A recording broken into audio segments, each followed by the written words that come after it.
ایک رات آپ بھوک سے لیٹے ہوئے ایسے، کبھی یوں ہوتے ہیں کبھی یوں ہوتے ہیں، کرو حضرت عائشہ کے گھر کی باری، کبھی ایسے ہوتے ہیں کبھی ایسے ہوتے ہیں، پھر ایک دم آپ آگے ہوئے اور وہ جو چارپائی کی لکڑی ہوتی اس پر اپنے پیٹ کو یوں رکھا اور ایسے جھک گئے، یوں جھک گئے۔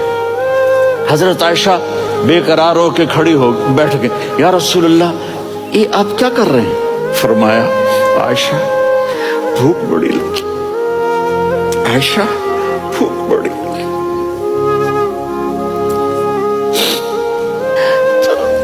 حضرت عائشہ رونے لگی، یا رسول اللہ آپ یوں ہاتھ اٹھائیں گے اور آپ کے لیے سب کچھ آ جائے گا، آپ مانگتے کیوں؟ کہا عائشہ مجھ سے پہلے میرے بھائی انبیاء اسی فاقے میں گئے، میں بھی اسی فاقے میں اپنے رب سے ملاقات کروں گا۔